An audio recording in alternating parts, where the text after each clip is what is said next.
Hello everyone, are you seeing the screen as well? I am. Okay, great, thank you. Let's wait a few more moments before we start the session. Maybe some more people are connecting online.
Waiting in reality is even more weird than waiting. That's true.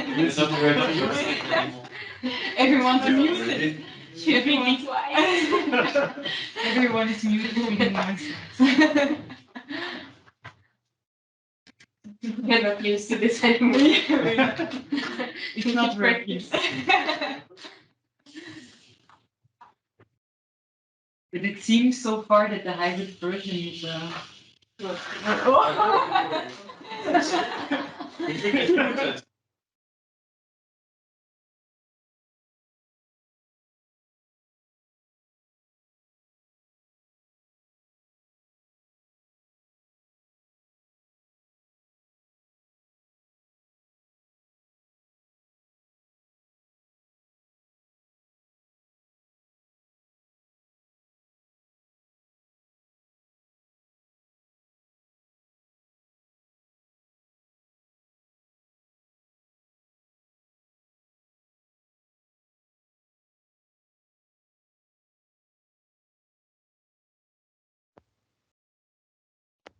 Sorry, for some reason you guys went without mic. I don't know why. You are not muted, but I'm not listening to anything. I don't know if someone touched the cable. I can't listen anything. There's no sound at all.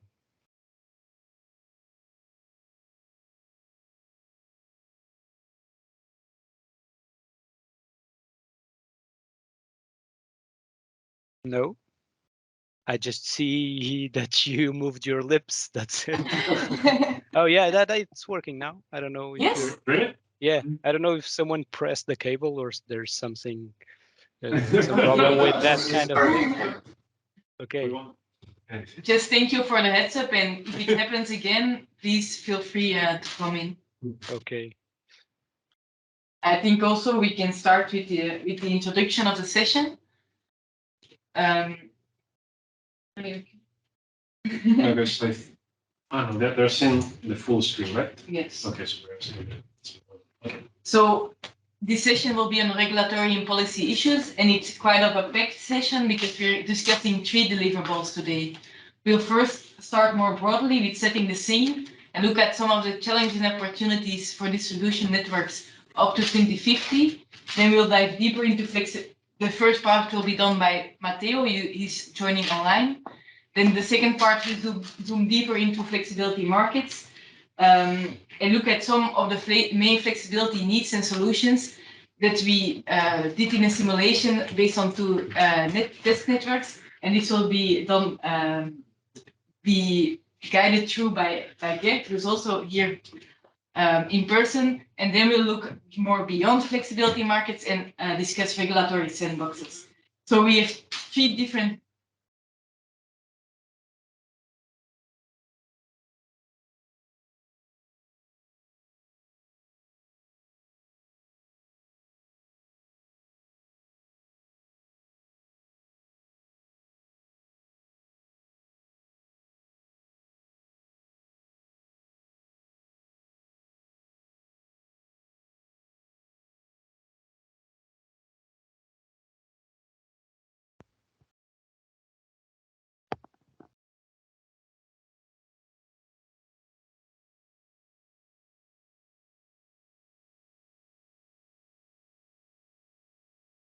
I'm sorry, but something happened again with the sound.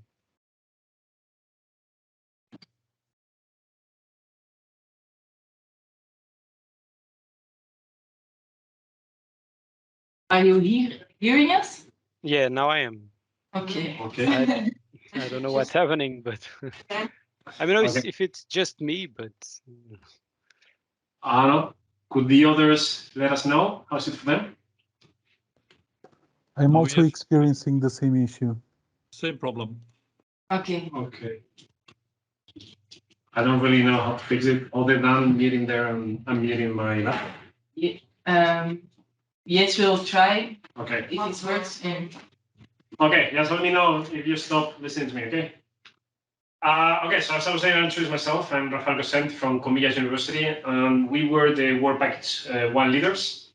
Actually, this was the first Work Package that finished, so this material is a little bit old, but it was okay, we believe, to set the scene for this session on policy and regulation. And what we were doing is essentially focusing on the first part, on the policy side, okay? So this was sort of an introduction to the project. Let's say, why are we here in this project talking about flexibility? What all the things that we are developing in Universal is going to be relevant? Why is it going to be relevant? And essentially, we took basically the key policy documents regarding the policy that were the national climate and energy plans for the year 2030, and also the long-term decarbonization strategies for the year 2050, whatever name each member state gave.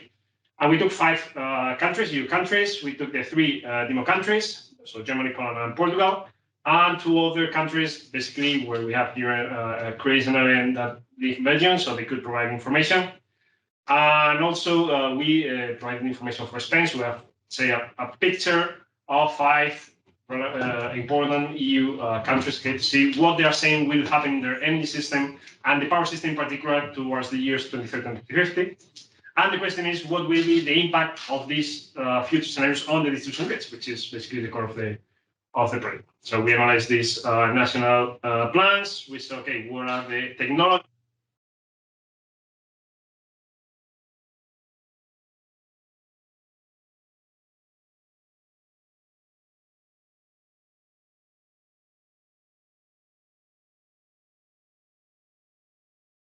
In order to give a EU-wide perspective, we also had a look at the long-term EU scenarios for the year 2050, basically to see how the different possible pathways, let's say, for the energy system decarbonization were in the mind of the Commission back then, after the Repower EU. Basically, so the idea is to push this forward. And well, we have some preliminary key findings for future distribution system impacts, but I think that is more in the realm of Ellen's working with Pakistan. So, long story short, I won't bother you with the details because I think the important part is the discussion. We basically identify many different technologies that, according to national energy plans, would be needed for decarbonizing the energy sector. And some of them affect the electricity demand potentially, others have a impact on the power system, and others more specifically on the distribution grids, charging, heat pumps, district generation, so on and so forth, and others on energy refurbishment can indirectly affect the electricity demand, depending on how you electrify the heating and cooling demand of the buildings, for instance. Okay? But this is the very long list of technologies, and we say, okay, but not all of them will be equally important for the distribution system. For instance, part of the technology is the use of e-fuels to decarbonize the transport. And here we have competition between e-fuels and, for instance, battery electric vehicles, especially in heavier vehicles. Okay? So there are different decarbonization pathways, and we assess the impact of these technologies on the distribution grid. Okay? Based on whether or not they affect the demand, whether they are generation or supply side technologies connected to the distribution grid, whether they require more flexibility or they can actually provide the flexibility, and so on and so forth. And we came to a short list of technology options that are relevant to have an impact on the distribution grid.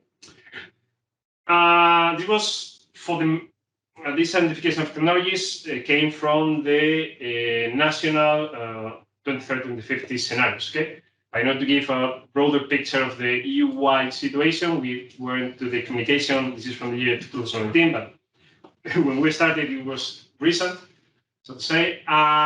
From these long-term decarbonization scenarios, we picked ones that we believe were more relevant, okay, for the assessing the future requirements for flexibility. Remember, in the end, the differences between these scenarios is how much flexibility will we need and who will be able to provide this flexibility, depending on, for instance, here I present this. We have we selected three scenarios. One of them is the extreme energy efficiency scenario, so lower demand for heating. Okay, so maybe lower requirement for flexibility. The other is the extreme electrification, especially focusing on the industrial and transport sector, where there is more potential competition between, for instance, the other scenario is the hydrogen/power-to-X. We mix them both. Because in the end, you produce hydrogen, you can produce nitrogen, or you can, ammonia for heating, fueling ships or planes, or even heavy vehicles, or there is a competition there with electrification of transport.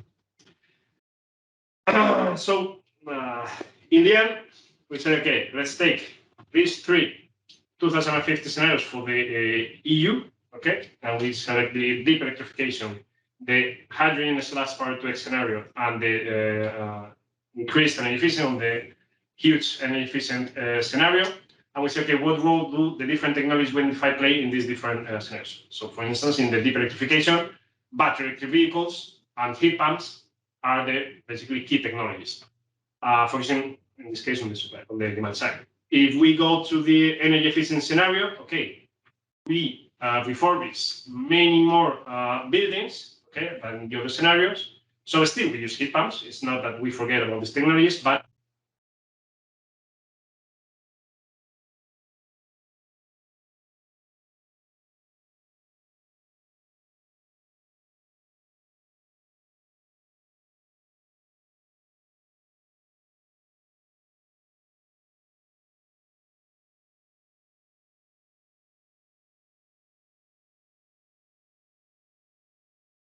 I'm sorry, we lost audio again.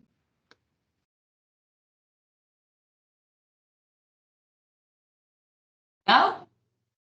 Better? Now it works. Yeah, Yeah. now it works. Okay. Thanks. At what point did you lose me? Don't say good morning or welcome. No, more or less at the beginning of this slide. Okay, so the beginning of the slide. So this is my final slide. Well, I have one that I won't go into the details of the second one. In here, what we try to summarize is for these three EU-wide scenarios, and each scenario is represented in a different color, and the energy efficiency scenario is a bit lighter blue than the deep electrification scenario. What is the impact on the distribution grid? The farther away from the center, the stronger is the impact on the distribution grid, and vice versa.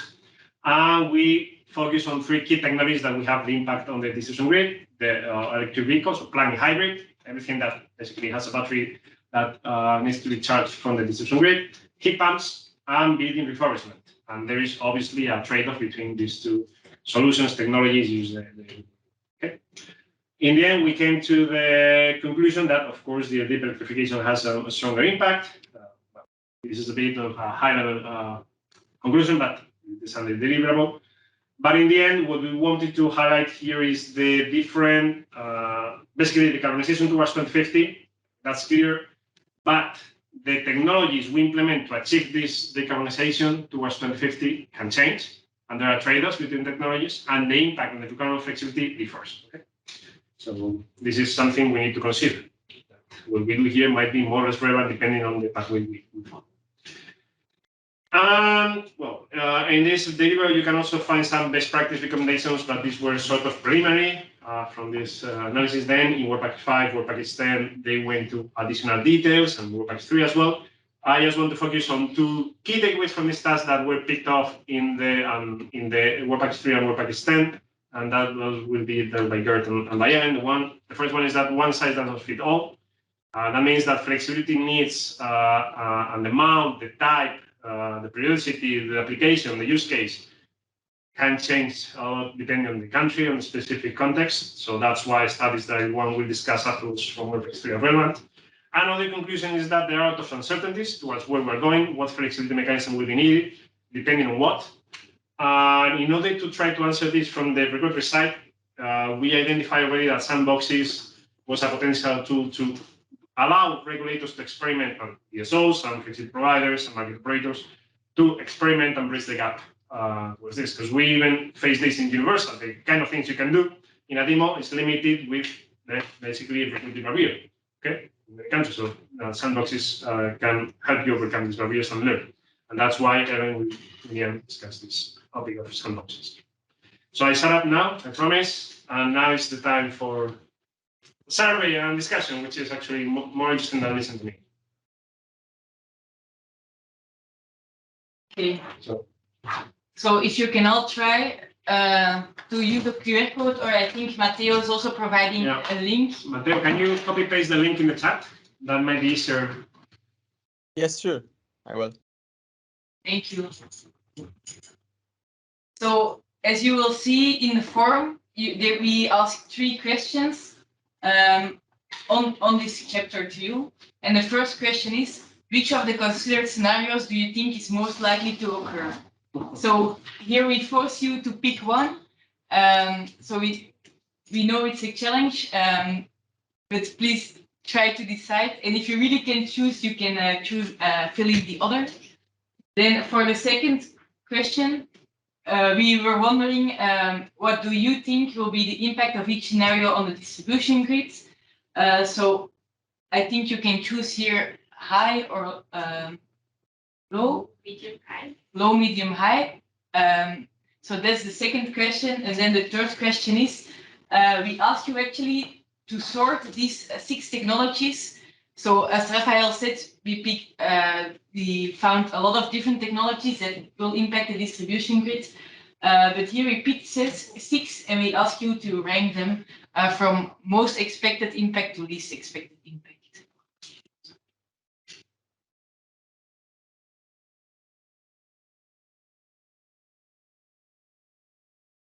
I hope it's working for everyone.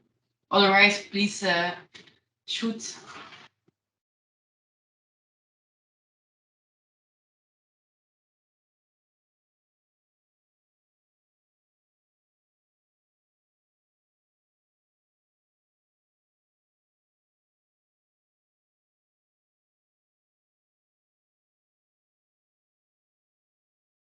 Okay, we see the first responses coming in. Thank you for that.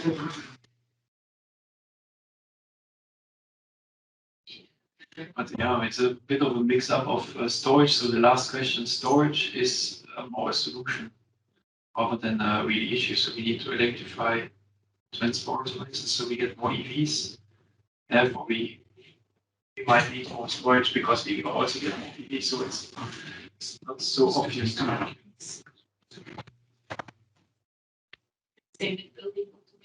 Yeah, so it's you automate because. At the end. So you put it at the end. Solutions are at the end. But it's going to be positive as well. Or? I think we. Needs. In terms of needs rather than yes, solutions. But we mean more negative impact. Yeah, okay. Okay.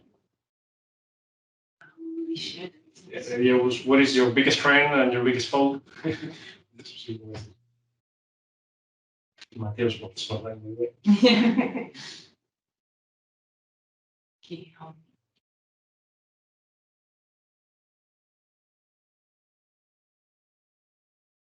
We have now 13 responses. Can we share this now? Yeah. If you open. I have a link. You have the link? I should have. That's the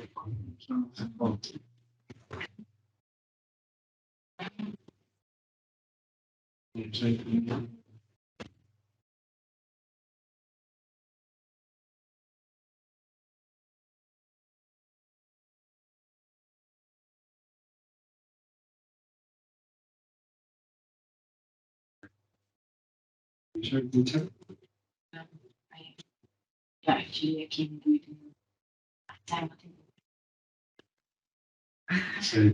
Yeah, I'm on 14 now. But I in the SharePoint, I put it.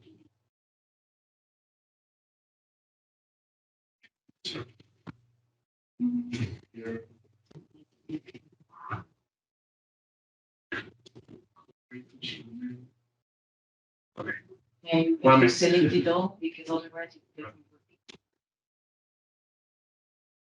Okay, we are working on sharing the results with you. So we have 14 responses. Thank you for that.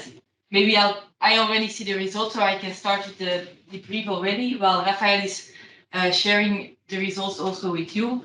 So for the first question, we asked, which scenario do you think is most likely to happen?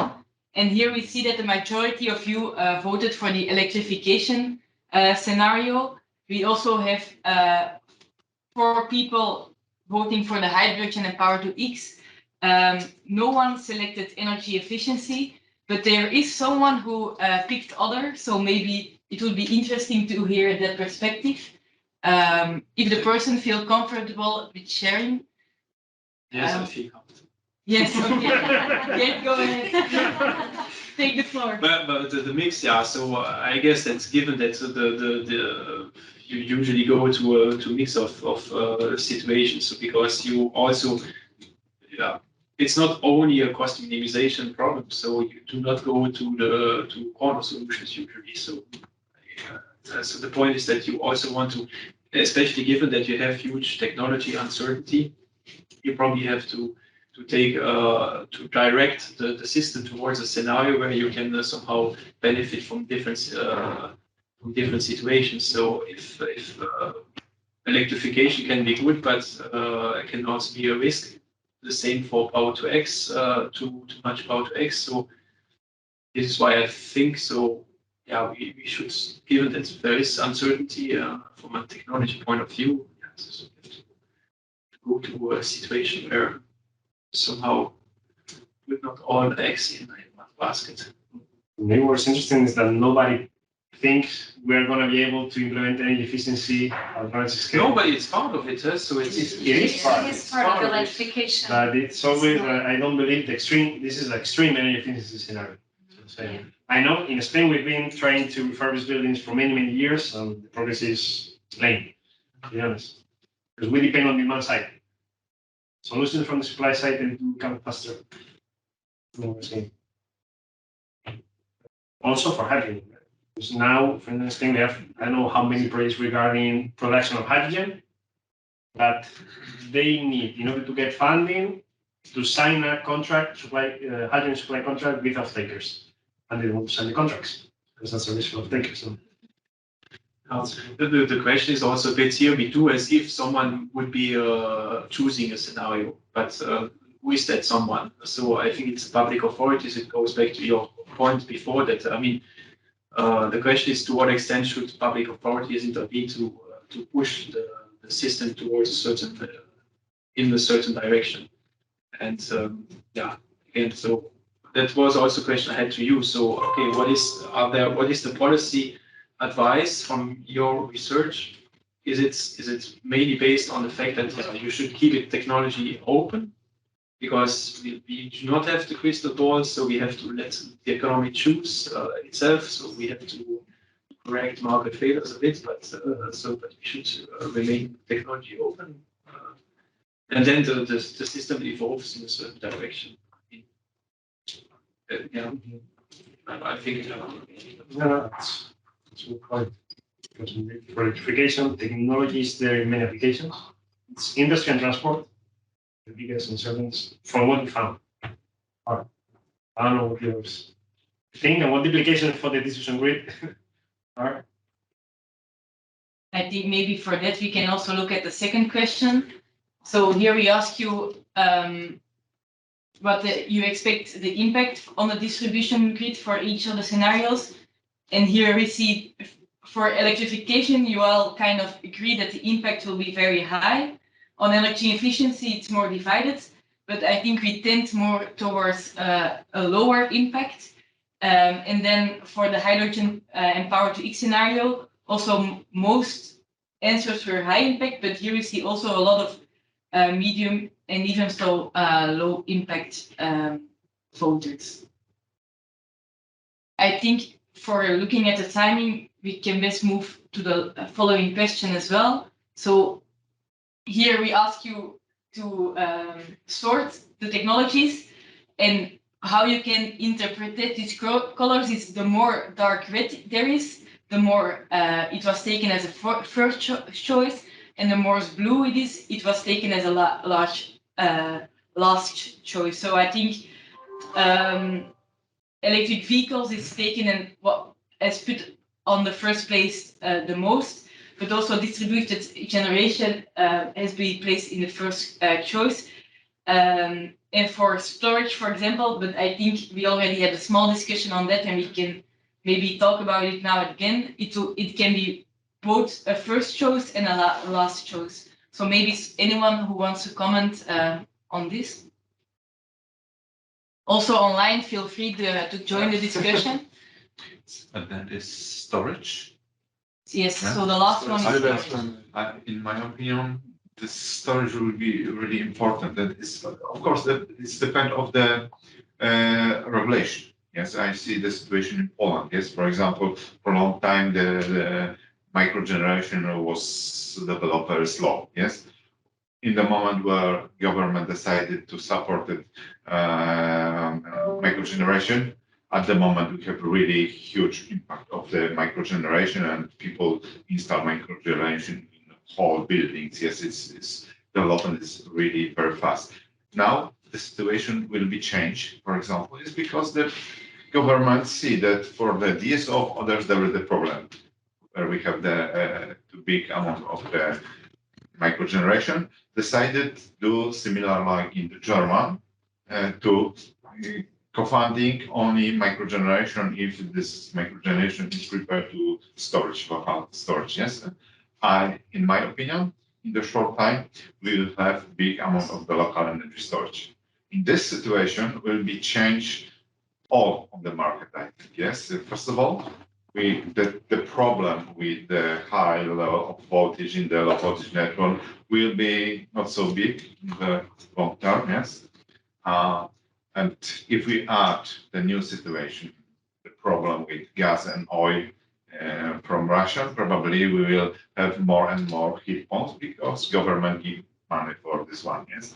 And there is something what is important for developing market support from the government, the support for the law. Yes, it's this possibility is really a lot. It's a lot of the possibility, but I see that will be improved.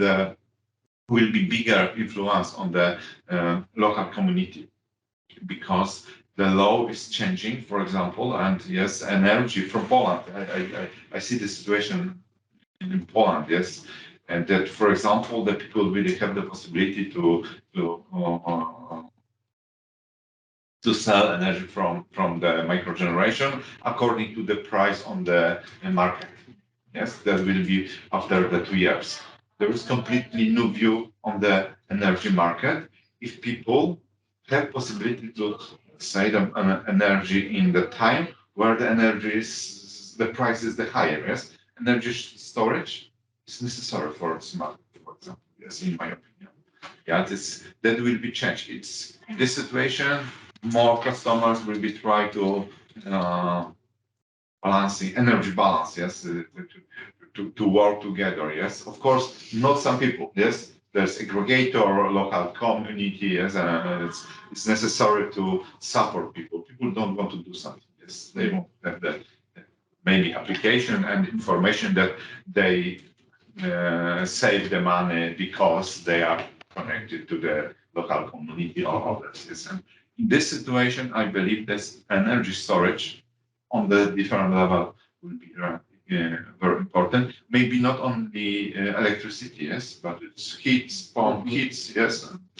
But it will be depend on the region places. Okay, thank you. We also have someone who wants to comment online. Please unmute yourself. Go ahead.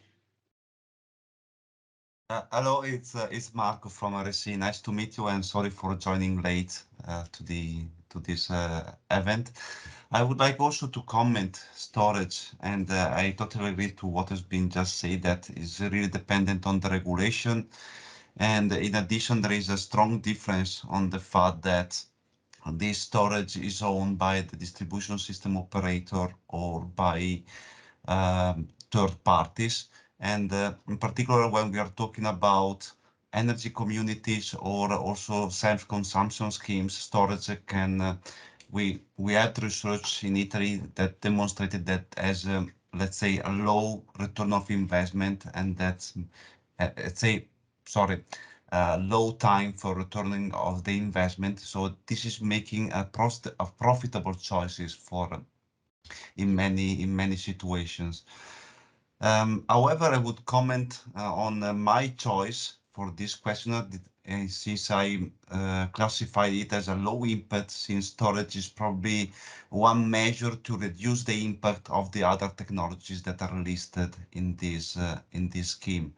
So probably we are not expecting a big impact related to the storage, since normally distribution system operator would take advantage of the availability of the storage in order to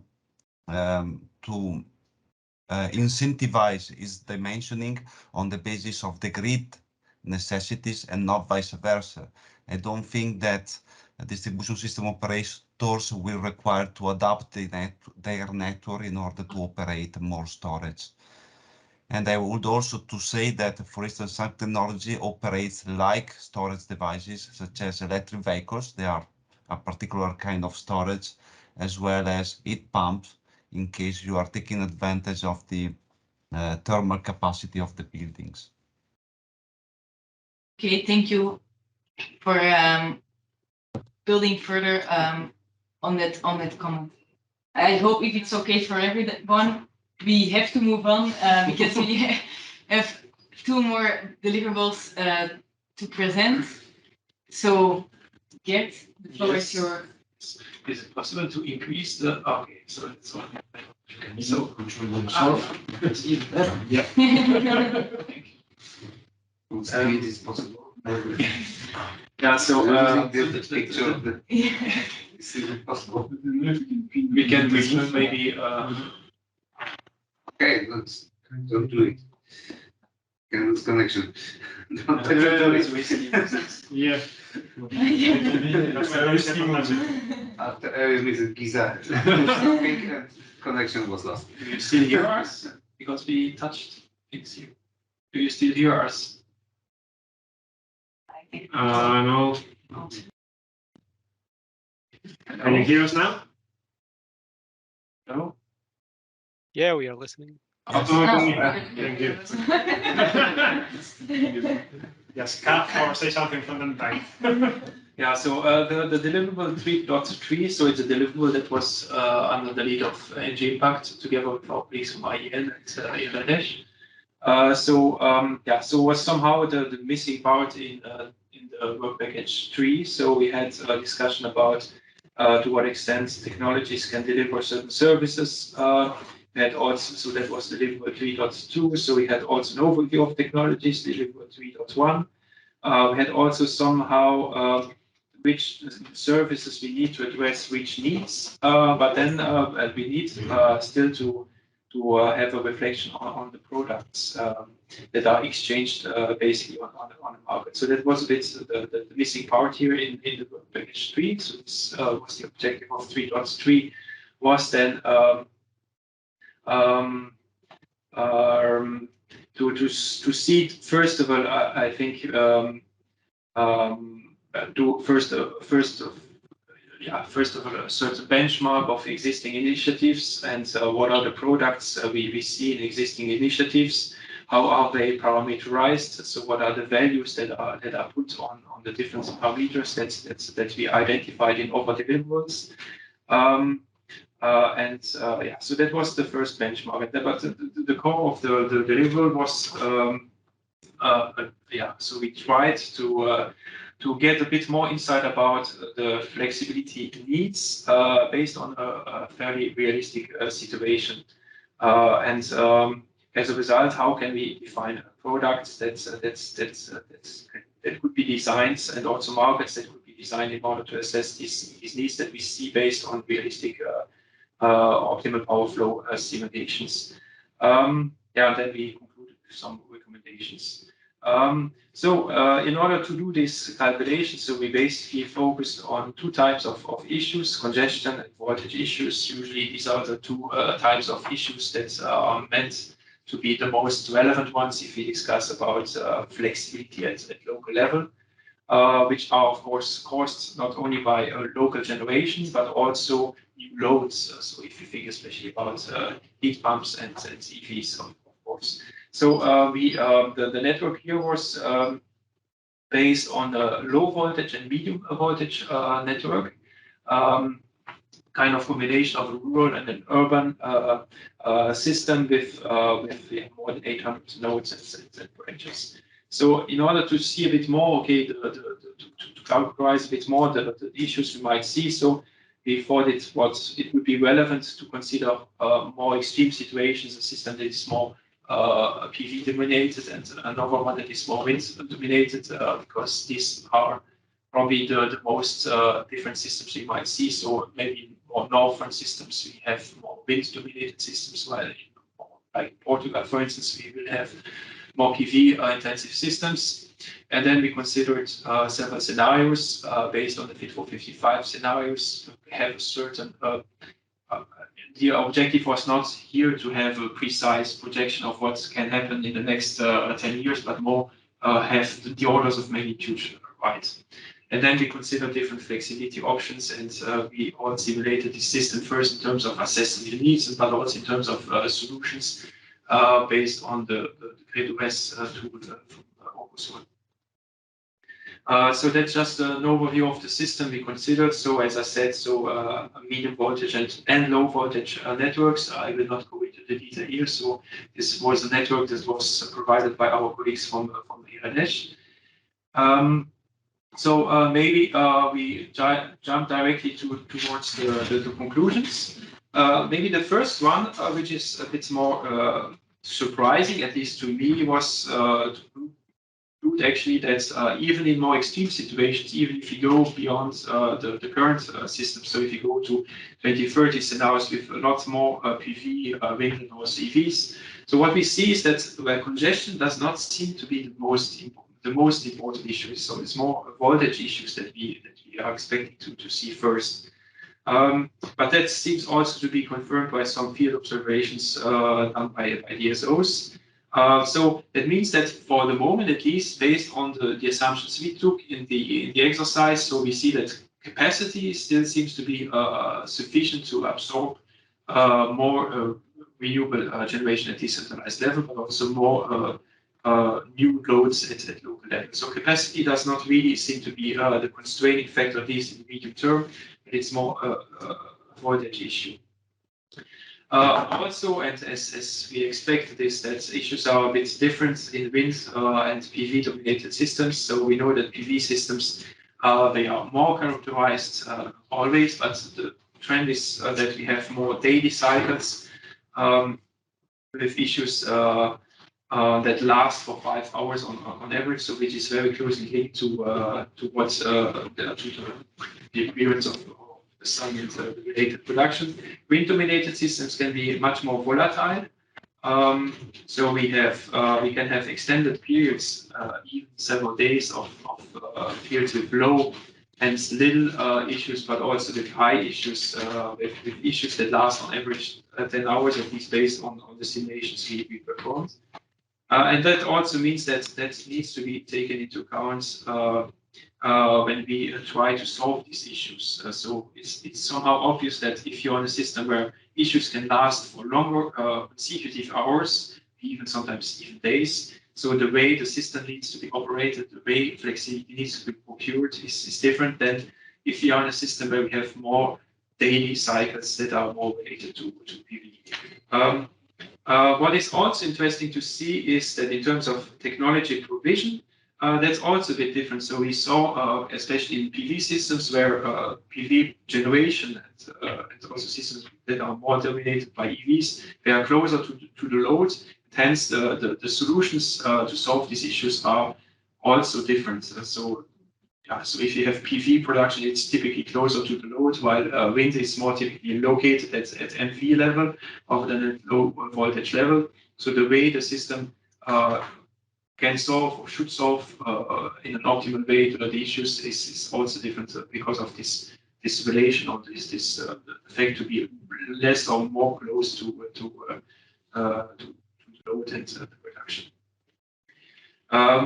Now, what is also very often discussed is the relationship between MV and LV. What we saw based on the simulations, I always say based on our simulations, because probably very situations can be very different depending on the network you consider, depending on the scenario, but even based on the two more extreme scenarios we considered, where we see that issues typically appear more in a low voltage rather than medium voltage level.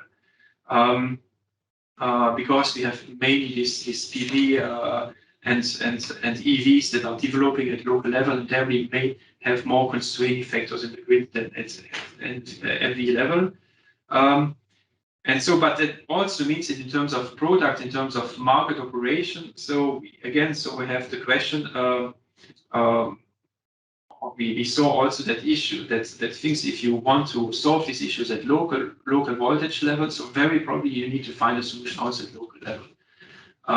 So it's very difficult to probably solve local issues. So if I say local at low voltage level, by adapting the wind injection that are more located at MV level. So you get more generalized effects on the system that are maybe not tailor-made to address more local issues. And so that also raises again the question about the relevant market size or configuration of the system. So we talk here about market-based flexibility procurement. So if you want to procure, if you want to organize such a market, you have to define several things. A market is always defined by not only products that are traded that reflect some needs, like but also by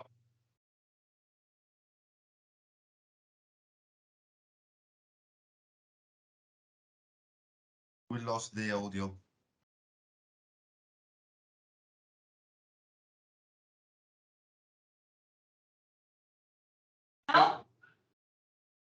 Yes, yes. Yeah. Okay, so I was just talking about the relevant, so this MV-LV relationship, that the fact that we saw more issues appearing at the LV level and the difficulty to address LV level issues with flexibility needs located at MV level, that raises a bit the relevant market question. So as I just said, and probably you lost me there, a market is always defined by products, but also the geographical scope. Where can you consider offers as being equivalent from a grid perspective? So at wholesale levels, we consider one country as a copper plate, and we consider that the generation located in part A or part B of the country is basically delivering the same service. You might also have this issue very difficult. So that will probably be a very difficult issue to define. So the closer, the smaller you go, the less liquid becomes your market. And then the question is, to what extent can a market be better than a command and control solution for more local issues? I think that's a quite relevant issue and our insight. Flexibility, loads, and storage favor integration of intermittent renewables. Well, that seems to be obvious, but we saw that if you allow storage to participate in the market, the solution, the same for flexible loads, and you can reduce loads a lot, and especially EV shifting. So we saw, for instance, to put some figures on it, that if we manage to decrease PV, so we managed to decrease PV curtailment by 3% if we just manage to shift loads. It's 3% decrease of PV curtailment load shifting. The EV shifting, yeah. So actually, load shifting and even more sometimes than EV shifting is very efficient in decreasing PV curtailment. So and that's So that's once again down to the fact that we have to be technology open when procuring flexibility, and we should not close options. Okay. That's it, I think, more or less. So I think you gave the perfect introduction for the questions we want to ask the audience as well. So Matteo posted already the link for the people joining online. And for the people joining here, please scan the QR code. So first thing that gets said is that it's simulation based on real networks, but still it's simulations and only two specific extreme cases, wind and solar. So therefore, the first question we want to ask you is, do you have similar experiences or findings? And here we can say yes, you can say no, your cases were too specific, or you can answer somewhere in between. And then for the next question, we go deeper into the thing Gert said on the flexibility market. So where will he at the end think that flexibility needs for markets will be most suitable? And here you can choose between congestion management and voltage control and low and medium voltage. So we're also curious to see what you will answer there. Oh, okay. And we see again responses coming in. Thank you.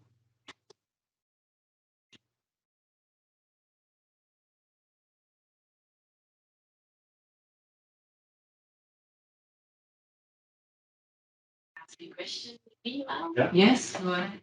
Which loads did you consider for the load taking? How did you?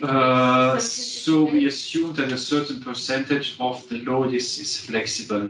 Now I cannot give you a certain percentage, but it was linked to the usual applications that you might have in terms of only washing machines and things like this. It was a certain percentage that was considered. I don't remember the percentage. Yeah, that I would just want to say based on these appliances, if these appliances low flexibility, maybe it's and also the heating, which is included as well. The heating also now was it a separate category? So we had so shifting, so it was EV shifting, EV load shifting. If you consider heat as a separate item, I don't think so. And indeed, we had different situations in the north than in the south, because heating has a different relative importance. I actually do not remember this one. It's based on the country. Yes, so it's based on so on the south, on the northern country. So what we have in the southern system is very close to what we saw in the Portuguese system, and I think there's quite some electrical heating in such a system, less than in the northern system to consider. If it's okay for you, we need to go on. And here we see again some of your responses. So on the question whether you had similar experience, we see luckily most of you or had similar experiences or have not yet observed this, but still think the results are relevant. So I think that's a good thing to hear. And then on the second question, we ask you for what would flexibility markets be most feasible.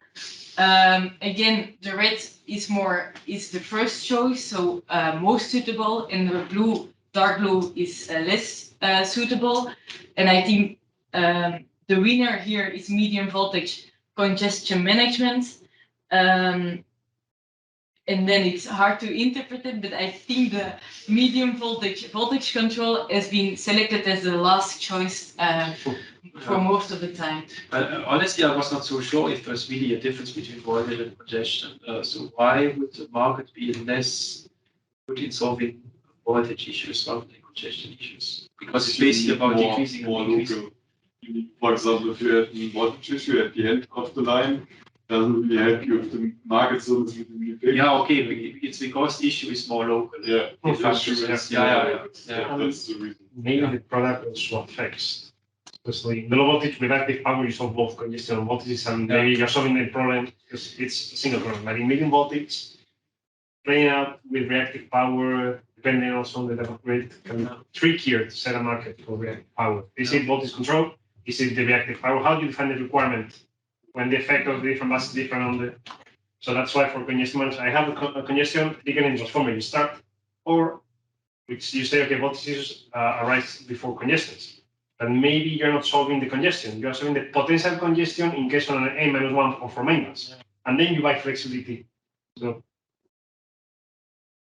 anyway, maybe not an answer. Also, the liquidity of the market, I guess, is not as high because inverters normally at low voltage are not built to provide different levels of reactive power. Yeah, fixed. Yeah. So we have running. We have more voltage issues, and markets are responsible for that. That is an actual conclusion. We should not always go Yeah, yeah. for markets in all the cases. Sometimes command control and it's just better than the market. I don't know what these all say. Think of this. Okay, if there were no further comments online as well, then we'll move to the last part. So there we give you a short introduction to regulatory sandboxes. And maybe just to give a bit an overview, so we looked at 9 regulations on regulatory sandboxes, and we analyzed them based on the framework of Schittekathe et al. So we looked at different dimensions, and this is actually the results we got. So we asked different questions. So first of all, we looked at, is a regulation already in place or not? For example, in Poland and Spain, we found that the regulation is still under development. And then we also looked if there are really already projects or sandboxes granted.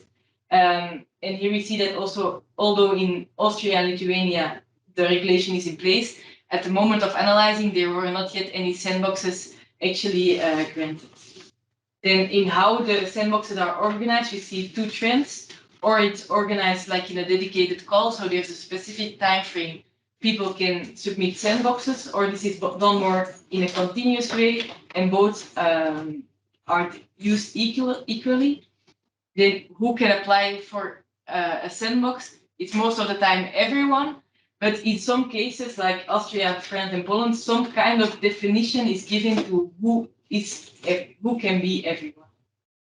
Then the derogations that can be granted under a sandbox, here we see also clearly 2 types, or there's like a menu of derogations regulations that are targeted under the sandbox, or this is done more openly.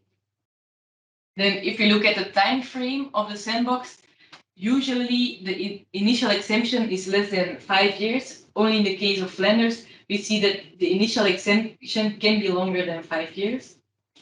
Then for who's the administrator of the sandbox, so who's really approving the project, we see that in most cases this is the regulator or the regulator together with the ministry. Only in the case of Flanders, this was only the ministry that was in charge. Then if we looked at funding, we see that in a lot of cases there can be a funding process allocated to the sandboxes, but equally it can be not the case as well. And then at the end, we find no sandbox that didn't have a public reporting at the end of the project. Why is that? Sorry to interrupt, but why is it third last regulator administers? Why is that so relevant? Okay, so it can be relevant because in some countries, the regulator has different exemptions it can be given. So there is some regulations that under the ministry and some regulations on the regulator. So dependent on who is the administrator of the sandbox, certain derogations can be given or not. So for these different dimensions, we summed up the different choices, and also the illustration I just gave, also we thought about what can be then the impact of this decision. And at the end, we came actually up with 2 major conclusions, 2 questions that we asked. So first of all, it was like, do sandboxes speed up innovations? And we see there is an opportunity that sandboxes can bring innovative use cases, but there also might be a risk that innovators were rather looking for subsidies or regulatory advice instead of a sandbox. And now finally, we were wondering, do sandboxes then speed up regulatory change? And here we saw again an opportunity that sandboxes can inspire regulation, but also a risk that sandboxes might rather be used as an excuse for a delayed implementation of regulation. So in the deliverable, you can find more details on examples of the 4 boxes, but of course this is an interactive session and we have actually the same question for you. So you can find again the link in the chat, the QR code here, and here we ask for your response whether you agree or disagree with these statements.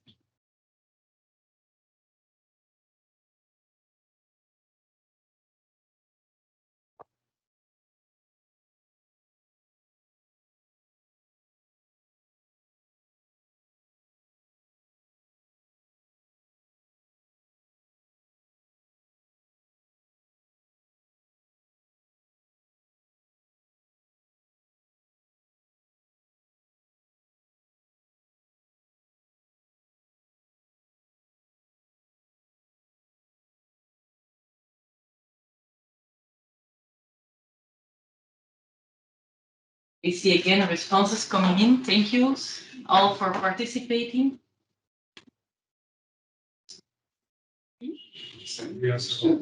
Yeah. You have to answer. No. It's not safe. Otherwise, you cannot say It's that. not linked. Apparently, we forced you to One more, to answer. the same link. Yes, it's true. It's true. I still have to go through the PowerPoint. Okay, so this is not the same question. I took it for the screen, so. Okay. You were right. So we need the same question. The same question as on the slide. It's a tricky. But you know us, Louis, we always You are ask professional. we always ask tricky questions. No?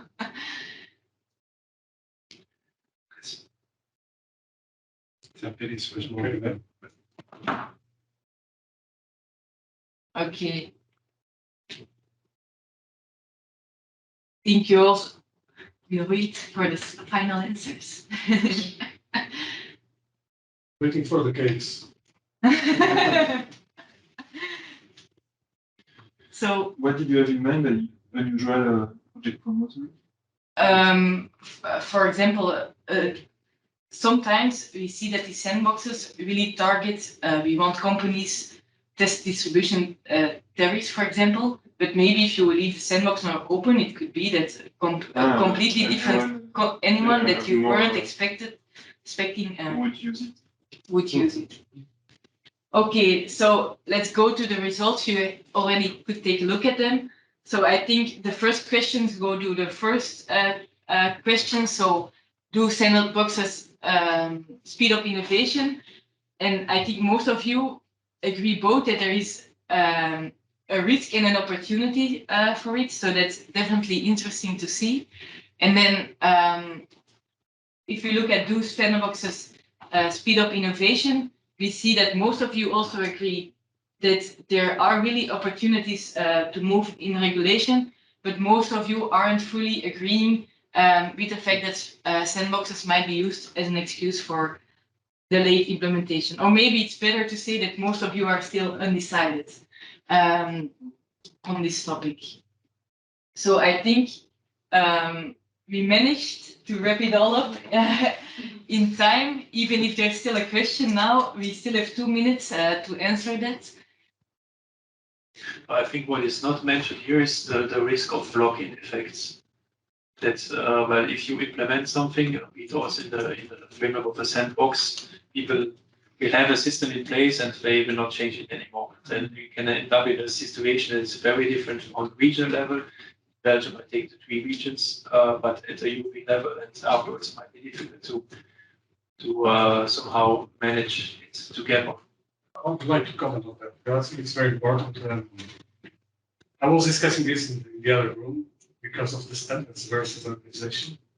And I think that we should tie the regulatory, these sandboxes also to the open world. I mean, if you give money to generate something that should be in the benefit of society, that should be open to society. That is one way to avoid lock-in. Of course, industry will react on that, but it's part of the game. I think we need to be transparent and clear on the rules of the game. And giving money, but at the same time demanding for transparency and for openness, I think it should be better. And maybe if I can comment on that as well. Actually, an interesting example of that you give there is the case of the Netherlands, but we are still trying to understand the regulation better. But they were one of the first movers in developing sandboxes. 2015, 2018, they had regulation in place, and the sandboxes were mostly related to energy communities. But now they have the regulation there, and they actually decided to not organize the sandboxes again. So here you can say it's a discussion, do you leave the sandboxes open, that even if the regulation is there, there can be some innovation made, or do you close them? So that's something we are investigating now as well. I fear that we are in a system where we have endless sandboxes. I mean, you mentioned 2015, we are still testing now. I mean, and we are testing in different countries. So I guess even within 5 years, we are still talking about sandboxes. And so things, That's repeating the last question, yes. My question is rather, it's without good experience, without the sandboxes, maybe we'll try to fast develop the regulation. Without the good experience, with check the possibility in a real demonstration area. Sometimes the law maybe not so complete, yes, and I see how sometimes so general information without details, yes, maybe give some opportunity, yes, but it's really difficult to start with this law, with this new solution, new on the energy market, yes. Maybe it's not so good sometimes to start so far, and better to check some solution after that in the real experience, try to support the law and build better law. I think it's a fair And also on quantitative results, you can better base yourself not only on feeling of what would be good, but you can expect the impact with real numbers. Maybe also a question about prioritizing. So we are trying sometimes to solve every possible problem we might see in the future by 2040, but maybe we should start first on focusing maybe based on the simulations we did on, let's say, voltage issues at local level, where we see the most, what is the most imminent problem. And what we do not see, and that was also a bit the first bit of the result of the first part of our deliverable, was to see that actually there's little quantification. Everyone is talking about flexibility, but you say that, okay, by 2040, by 2050, by 2030, we will have issues, but no one. So it's not very often that we see really, okay, indeed. So I guess at the ESO level, they are doing these calculations and trying to see, okay, what is the most imminent issue we are going to see, but it's not very often discussed, I think. The characterization of the issue, what is the most relevant thing to tackle? That's the question when I try to ask in my company, ESO, yes, you thought about this voltage level. Yes, of course, we have a lot of the information for the customers, yes, our inverter shut down, it's my PV installation, yes, it's there. And at the moment, we know we have the problem in low voltage network. And we try to find a solution for, of course, flexibility services probably in the future, but we try to find a technical solution, yes. But if we take to account only information from the customers, probably we will lose the money in the different places, not in the places where we have the biggest problem. It's, first of all, we should analyze, we have a lot of information from smart meters, yes, where we have the biggest problem, according to the time, according to the number of these problems with voltage level and turn off of the inverters, yes, because after this analysis, we will know how big the problem we have. Maybe sometimes we can stay with this problem because we have the problem twice in the year, yeah. But this customers is really, it's nervous and call for us every time, yes. It's without good information, for example, analysis of smart meters, and use this information to describe how big the problem, where is the problem, yes, because there is the local problem. After that, decided how we can solve this problem, yes, maybe the technical solution, maybe flexibility, etc. Yes, but without this good information, we will do a lot of work. At the end, all time we will have the problem. But that seems to be a special. I'm happy you are discussing, and I hope we inspired you to keep on going with the discussion. But for the people online, maybe it's best that we wrap up. So I'm happy to see that at the end, the 3 deliverables actually came together. Like you said, that not experimenting is needed, but also quantification is needed, and then maybe even these scenarios can be of good use for that.